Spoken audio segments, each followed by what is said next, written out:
Understanding the investment principles. Executive perspectives. The executives of 3 national portfolio organizations share their views on how their organizations are incorporating the investment principles. B-roll video and photographs of the speakers, activities, and locations illustrate the spoken word. Ambition and quality. Amy Vaughan is a white woman in her mid-40s with brown hair and brown eyes. She is the executive director of Battersea Arts Centre, a home for extraordinary artists and a world-class theatre and performance venue. Well, we've written a really, really nice business plan. Everything we do, we want to start with that business plan. So communicating our ambitions starts with that, and it starts with why are we here, what do we do, and who do we do it for? Maria Oshodi is a middle-aged, mid-brown woman of dual heritage with shoulder-length curly brown hair. She is the artistic director and CEO of Extant, the UK's leading professional performing arts company of visually impaired artists and theatre practitioners. I think we communicate our ambitions through trying to be as authentic as we can to ourselves as a company and a community. Claire Reddington is a white woman in her mid-40s with black hair and black glasses. She is the CEO of Watershed, the internationally recognised centre for film culture. One of the other challenges that we have around ambition and quality is that our funders all want to understand different things about our audiences. So we've had to work really hard to try and create consistency across the organisation and to get something which works for our funders, works for us, and isn't too onerous. We just try to be really transparent and really clear about the change that we're trying to make. So we talk about it with our staff, we talk about it with our audiences, the young people, the artists, and the communities that we work with. For this MPO, we're really excited. We're bringing in a new programme called R&D You Can See, which is about letting in audiences to early stage R&D, programming it all over our venue and getting a new relationship around that, which I think will really help sort of reframe what we mean about ambition and quality, which is helping artists to achieve their vision. Evaluation and data, which is actually a project that underpins every other project. And it's all about picking the right evaluation indicators for a project and then measuring them right the way through. And that project is really useful to talk about in the context of ambition and quality because we have that team at the centre really thinking about how we're going to measure whether we're doing as well as we want to do. I think that our work and what we've developed has been based on a real connectedness with the communities that we serve, and by getting kind of feedback from them on the ground, we are able to learn from them and then be able to communicate what we are doing in terms of developmental process. We are using the Impact and Insight Toolkit to measure quality. We're actually using it to build all of our evaluations at the moment, to send out surveys to people. How did you feel about this piece of work? Did it move you? All of those sorts of questions that we are building into that toolkit as well. But I think that for us, having stemmed from a very lived kind of experience network of visually impaired, disabled artists, word goes out very swiftly back into those networks of what we're doing. We do respond to what we've learnt through deep evaluation that we do with people that we engage with, because what we try and do is to kind of reflect back to them what feels relevant. Actually, one of the things that we're really thinking about is collaborators rather than the more formal partnerships, is actually if we're trying to do something and trying to do it really well, who are the people that know how to do it well and how do you connect with them? So we're thinking about the other cultural organisations that we work with. Inclusivity and relevance. Relevance is that there is representation right across the board, from the board to the staff, our participant, and that everyone reflects the community that we are trying to serve. That we have visually impaired people who are involved at the top decision making in the organisation. Communities, for us it's all about engagement, and it's about who do we talk to and how do they come in.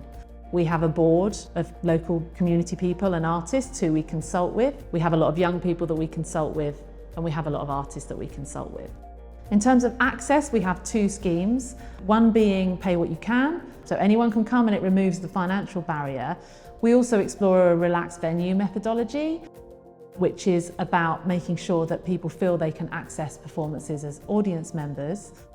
And Creative Case for Diversity, we have really clear targets that we try to reach around the numbers of different protected characteristics that are represented across our programme.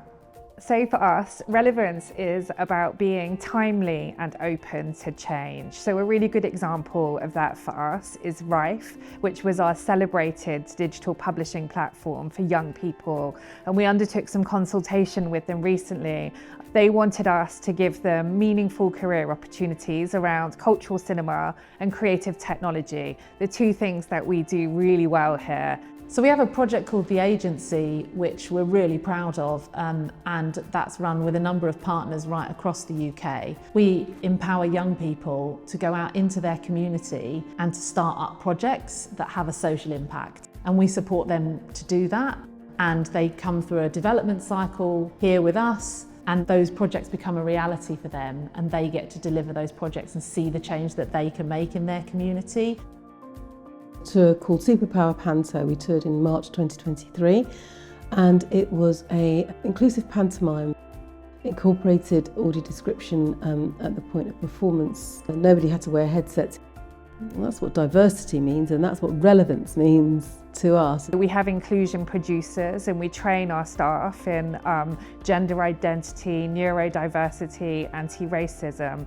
And every year we undertake something called Balance and Belonging. So that's a big staff survey which seeks to understand the identities of the people that work for Watershed, but also, I think most importantly, to understand how those identities impact their working experience so that we can really address and change anything we need to.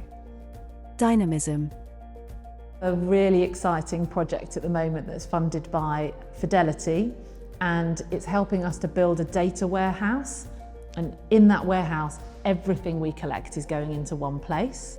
Our box office data, our till data, and then we're building a dashboard for the organisation that's going to let anyone who works here build a report in Power BI, so a nice visual report that they can use to then communicate and tell stories using our data. The way that we engage with our audiences and participants is being fostered through these new platforms of Illuminate and the Impact Toolkit and stuff. And that's come out of the investment principles being there as a guiding light for us. The way that we then talk to our funders and our stakeholders and our board is everything is underpinned by really sound data. I mean, when we did our haptic project in the dark and we had the Open University evaluating it, they designed a haptic, we wanted an evaluation interactive thing for people to experience when they came out, so it kind of reflected what they'd just been living through. And so we had this zip that did up and undid on a tablecloth that gave haptic feedback for the evaluators about how much people responded to these questions, and they were able to just interact with the zip and give feedback. Environmental responsibility. Watershed works all across the world. We've developed new formats for online workshops, sometimes with kind of asynchronous collaboration that allow us to create equitable partnerships without necessarily flying all around the world all the time.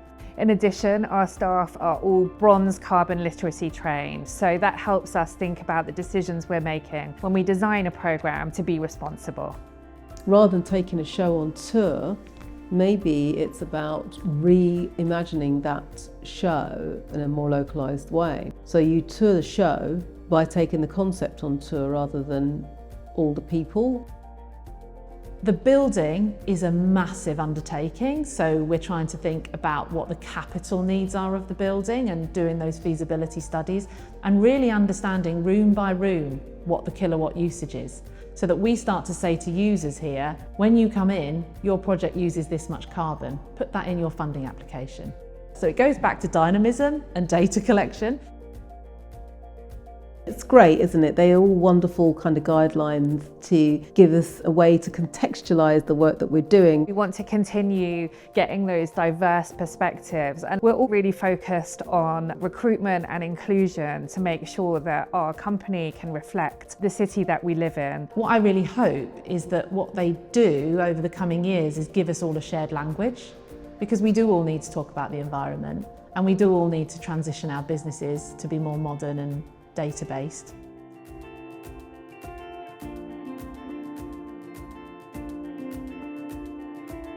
Commissioned by Disability Arts Online in consultation with Arts Council England.